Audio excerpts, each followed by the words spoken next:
Hello all, it's I, the Deep Diver, again with another video.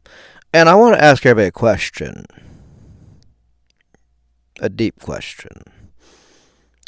What is the most dangerous animal on the internet? Now, this may spur a lot of thinking and thought process, which I can narrow down. Some people say the gorilla, which is because it's very strong, very powerful. But gorillas are not known to attack as much. They only really defend themselves. They don't cause much trouble, and they don't cause much chaos. They're usually gentle giants and usually just want to be left alone, which anybody with a brain would probably do that. Okay, what's the next one? Crocodile. Well, again, crocodile attacks are rare. They don't happen that often. And again, if it says no, there's crocodiles around, you shouldn't get in the water. That's on you. And sometimes they look like logs, they blend into stuff, but still, I know a log to have scales. And they've been known to be predators that take their time. They're ambushes. They wait.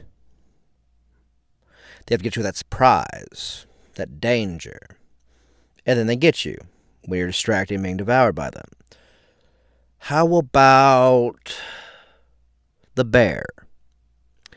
There's been a big hullabaloo lately about bears. Well, again, the bear attacks are usually, in my mind, better than the last two examples. It's still rare. And again, you're on their territory and people will warn you about bears. I've even seen small dogs chase off bears, and they usually don't want the trouble. They're just hungry. And yeah, and all three of these creatures have an appearance that is terrifying, that is scary. That's something primal awakens in within us. But what I would say is the most dangerous would be the chameleon. Now, what do I mean by chameleon? Well, let's think about this. Chameleons can change color to match their environment, which seems innocent enough, innocuous. Doesn't really seem that deadly in the grand scheme of things. Though, there's the rub. It doesn't seem that way. It doesn't seem like it's a predator. But they've been known to eat bugs, small rodents, small birds, larger insects, sometimes each other. And that's what happens when they blend in. You don't see them. And a lot of people these days want to be chameleons. They want to come into a space or community, sound good, have optics on them that make them look good, that they're part of their community, and then end up being complete fraudulent, hypocritical animals, otherwise known as prey. And that's not good. There's a lot of chameleons on the internet. Because the internet isn't a safe place, isn't a nice place. It's the Wild Wild West. And honestly, it has to stay that way. I don't believe in censorship or denial of rights or having to use your ID or something for identification. I don't believe in that. You're on the internet, or if there's children on there, they have to be monitored. That's how it is. Okay? Which they have parental controls on nearly every website. And yeah, the most dangerous is the chameleon because it can blend in. It makes you wait. It makes you wonder. But gets those defenses, your guard down. It uses deception as both defensive and offensive, which is how it needs to be done. Setting traps, making you feel like you're safe.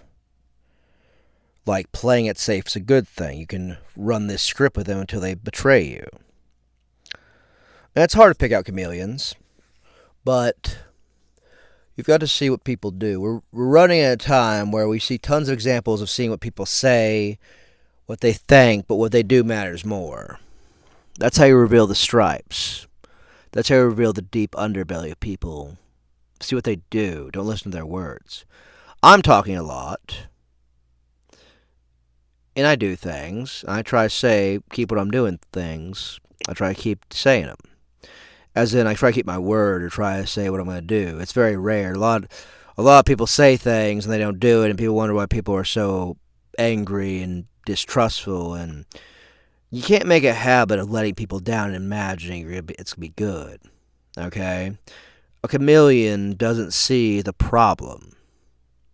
It's in its nature to camouflage itself and wait and ponder and scheme to get the most out of its meal. That's how it's done. That's how it's in its nature to do that. And there's nothing really wrong with that. But people aren't chameleons, or gorillas, or bears, or crocodiles. We're humans. And again, I've just noticed people just going crazy, for lack of a better word, or going just straight up getting bent and broken in ways I can't possibly fathom and putting on the internet. And you can't trust everything you see.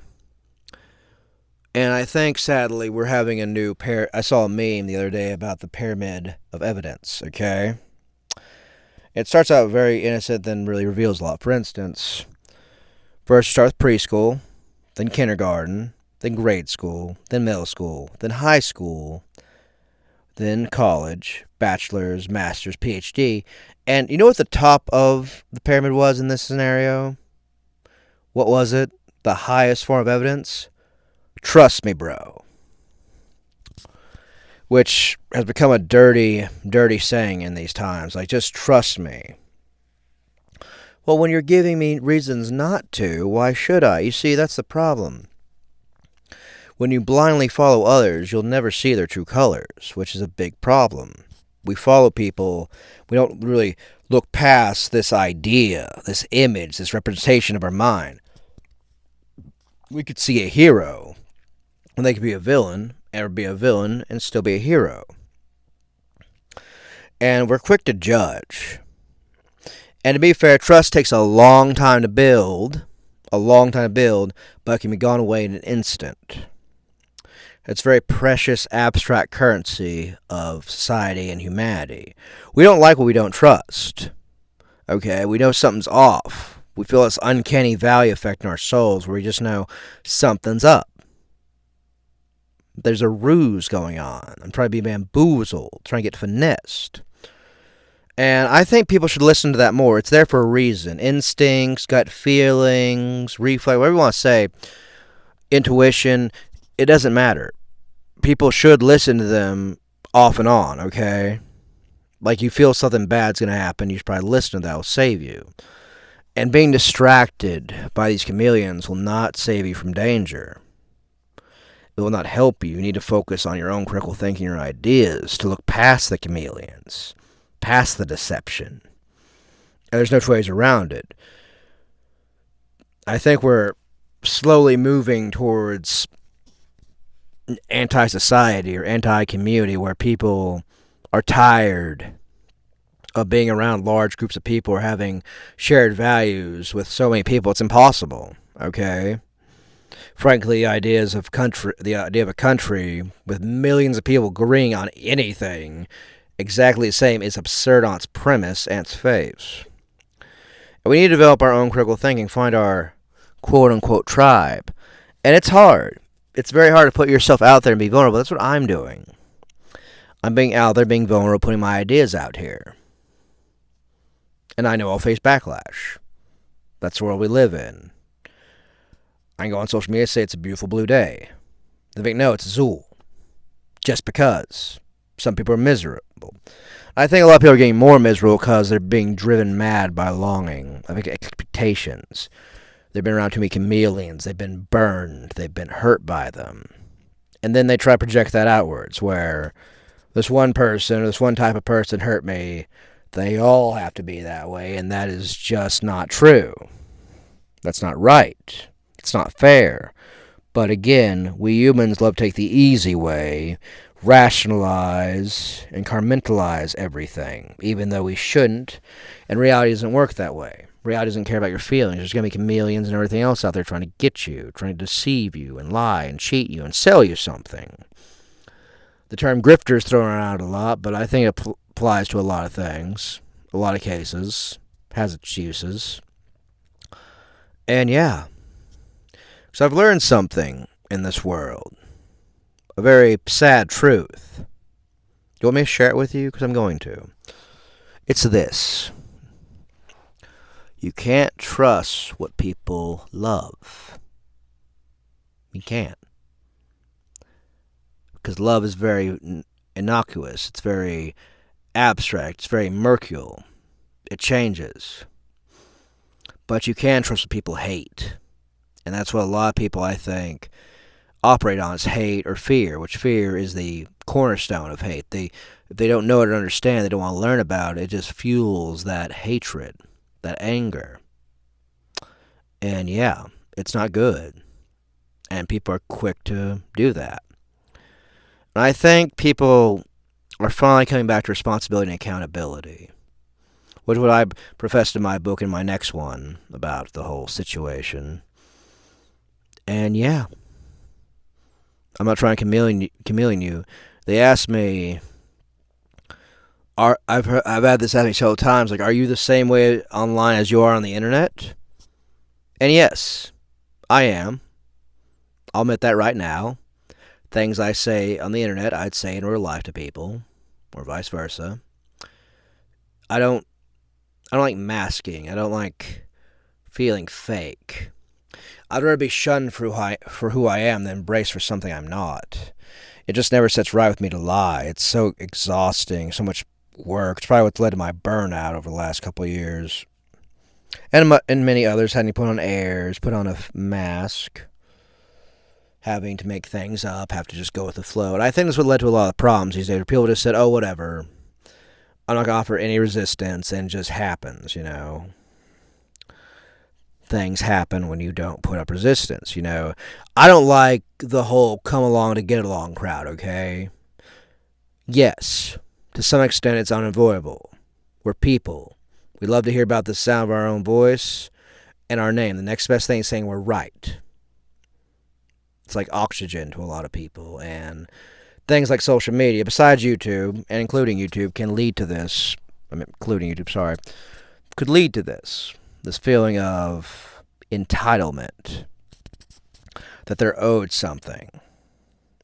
And the scariest type of chameleon is the ones that don't know they're chameleons, that they blend in, they just go through and they think they're so smart. And it usually doesn't end well for a chameleon. It usually doesn't. When it's at a place, at a position, when it doesn't match its surroundings. And it's a sad existence being a chameleon. At least a human chameleon. You ever feel like you belong, that you're always deceitful, that's in your nature, is how you are, is who you are. And it just sounds sad, pathetic. Oh yeah, you got some money, you sold something, you won an award. Whoopee. What it cost you, really. What it take from you. For just some weak representation of it, some success, some glory, some victory. No, I don't really care to put up with the lies anymore. I think a lot of people are too, and it's getting real tough. People are feeling cheated. And the only problem with that is there's a lot of people who feel it. And the chameleon's days might be numbered. Again, the people. Thank you, and good day.